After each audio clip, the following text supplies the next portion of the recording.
ಪ್ರಭು ಯೇಸುವಿನಲ್ಲಿ ಅನುಗ್ರಹಿತರಾದ ಪ್ರಿಯರೇ, ಬಹಳ ನಿರೀಕ್ಷೆಯಿಂದ ಪ್ರಾರ್ಥನೆಯಿಂದ ನಾವು ದೇವರ ವಾಕ್ಯವನ್ನು ಆಲಿಸುವುದು, ಪ್ರಾರ್ಥಿಸುವುದು.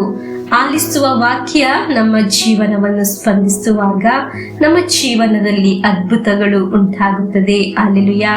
ಡೈಲಿ ಬ್ಲೆಸ್ಸಿಂಗ್ ಕುಟುಂಬವಾಗಿ ನಿಮ್ಮೆಲ್ಲರನ್ನು ಸಮರ್ಪಿಸಿ ಈ ಧ್ಯಾನ ಮಂದಿರದಲ್ಲಿ ವಿಶೇಷವಾಗಿ ಪ್ರಾರ್ಥಿಸುತ್ತಿದ್ದೇವೆ.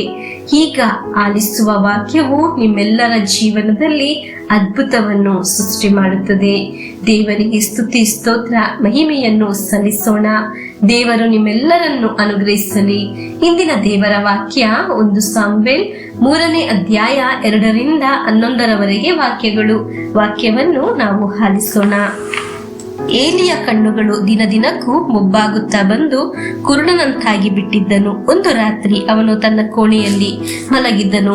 ಸಾಮುವೇಲನು ಸರ್ವೇಶ್ವರನ ಮಂದಿರದಲ್ಲಿ ದೇವರ ಮಂಜೂಷವಿದ್ದ ಸ್ಥಳದಲ್ಲಿ ಮಲಗಿದ್ದನು.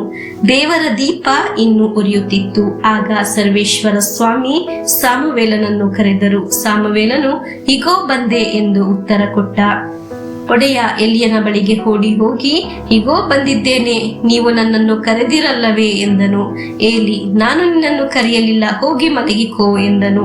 ಸಾಮುವೇಲನು ಹೋಗಿ ಮಲಗಿದನು. ಸರ್ವೇಶ್ವರ ಪುನಃ ಸಾಮುವೇಲನೇ ಎಂದು ಕರೆದರು. ಸಾಮುವೇಲನು ಕೂಡಲೇ ಎದ್ದು ಎಲಿಯನ ಬಳಿಗೆ ಹೋಗಿ, ಇಗೋ ಬಂದಿದ್ದೇನೆ, ನೀವು ನನ್ನನ್ನು ಕರೆದಿರಲ್ಲವೇ ಎಂದನು. ಅವನು, ಮಗನೇ, ನಾನು ನಿನ್ನನ್ನು ಕರೆಯಲಿಲ್ಲ, ಹೋಗಿ ಮಲಗಿಕೋ ಎಂದನು. ಈವರೆಗೂ ಸಾಮುವೇಲನಿಗೆ ಸರ್ವೇಶ್ವರನ ನೇರ ಅನುಭವ ಆಗಿರಲಿಲ್ಲ. ದೇವರ ವಾಣಿ ಅವನಿಗೆ ಕೇಳಿಸಿರಲಿಲ್ಲ. ಸರ್ವೇಶ್ವರ ಸಾಮುವೇಲನನ್ನು 3 ಸಾರಿ ಕರೆದರು. ಅವನು ತಟ್ಟನೆ ಎಲಿಯನ ಹತ್ತಿರ ಓಡಿ, ಹೀಗೋ ಬಂದಿದ್ದೇನೆ, ನನ್ನನ್ನು ಕರೆದಿರಲ್ಲ ಎಂದನು. ಹುಡುಗನನ್ನು ಕರೆದವರು ಸರ್ವೇಶ್ವರನೇ ಎಂದು ಏಲಿಗೆ ತಿಳಿಯಿತು. ಅವನು ಸಾಮುವೇಲನಿಗೆ, ಹೋಗಿ ಮಲಗಿಕೋ, ಮತ್ತೆ ಅವರು ನಿನ್ನನ್ನು ಕರೆದರೆ ಸರ್ವೇಶ್ವರ ಅಪ್ಪಣೆಯಾಗಲಿ, ತಮ್ಮ ದಾಸ ಕಾದಿದ್ದಾನೆ ಎಂದು ಹೇಳು ಎಂದನು. ಸಾಮುವೇಲನು ಹಿಂತಿರುಗಿ ಹೋಗಿ ತನ್ನ ಸ್ಥಳದಲ್ಲೇ ಮಲಗಿಕೊಂಡನು. ಸರ್ವೇಶ್ವರ ಪ್ರತ್ಯಕ್ಷರಾಗಿ ಇಂದಿನಂತೆಯೇ ಸಾಮುವೇಲನೇ, ಸಾಮುವೇಲನೇ ಎಂದರು. ಸಾಮುವೇಲನು, ಅಪ್ಪಣೆಯಾಗಲಿ, ತಮ್ಮ ದಾಸನಾದ ನಾನು ಕಾದಿದ್ದೇನೆ ಎಂದನು. ಆಗ ಸರ್ವೇಶ್ವರ ಸಾಮುವೇಲನಿಗೆ, ನಾನು ಇಸ್ರಾಯೇಲರಲ್ಲಿ ಒಂದು ವಿಶೇಷ ಕಾರ್ಯವನ್ನು ನಡೆಸುವೆನು, ಆ ವಿಷಯವನ್ನು ಕೇಳುವವರ ಕಿವಿಗಳೆರಡು ನಿಮಿರುವವು.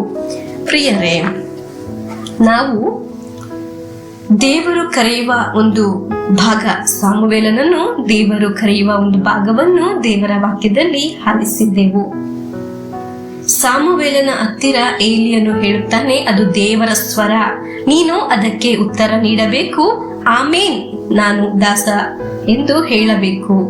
ದೇವರ ಮಾತನ್ನು ಆಲಿಸಿದ ಬೆಳೆದು ಬಂದ ಆ ಸಾಮುವೇಲನು ತಲುಪಿದಾದರೂ ಎಲ್ಲಿಗೆ ಎಂದು ನಾವು 1 ಸಾಮುವೇಲ್ 3ನೇ ಅಧ್ಯಾಯ 19ರಿಂದ 21ರವರೆಗಿರುವ ವಾಕ್ಯದಲ್ಲಿ ಕಾಣಬಹುದು. ಆ ವಾಕ್ಯವನ್ನು ಒಮ್ಮೆ ಆಲಿಸೋಣ. ಸಾಮುವೇಲನು ದೊಡ್ಡವನಾಗುತ್ತಾ ಬಂದನು. ಸರ್ವೇಶ್ವರ ಅವನೊಡನೆ ಇದ್ದರು. ಆದುದರಿಂದಲೇ ಅವನು ಪ್ರವಾದನೆ ಮಾಡಿದವುಗಳಲ್ಲಿ ಒಂದು ತಪ್ಪಿ ಹೋಗಲಿಲ್ಲ. ಸರ್ವೇಶ್ವರ ಅವನನ್ನು ತಮ್ಮ ಪ್ರವಾದಿಯನ್ನಾಗಿ ನೇಮಿಸಿಕೊಂಡರು. ಈ ಸಂಗತಿ ದಾನ್ ಊರಿನಲ್ಲಿ ಬೇರ್ಷೆಬದವರೆಗೂ ಎಲ್ಲ ಇಸ್ರಾಯೇಲರಿಗೂ ತಿಳಿಯಿತು. ಸರ್ವೇಶ್ವರ ಸಿಲೋವಿನಲ್ಲಿ ದರ್ಶನ ಕೊಡುವುದಕ್ಕೆ ಪ್ರಾರಂಭಿಸಿ ದೈವವಾಣಿಯ ಮೂಲಕ ಸಾಮುವೇಲನಿಗೆ ತಮ್ಮನ್ನೇ ಶ್ರುತಪಡಿಸುತ್ತಾ ಬಂದರು. ಇಸ್ರಾಯೇಲರಿಗೆ ಸಾಮುವೇಲನು ಸರ್ವೇಶ್ವರನ ವಚನಗಳನ್ನು ತಿಳಿಸುತ್ತಾ ಇದ್ದನು. ಪ್ರಿಯರೇ,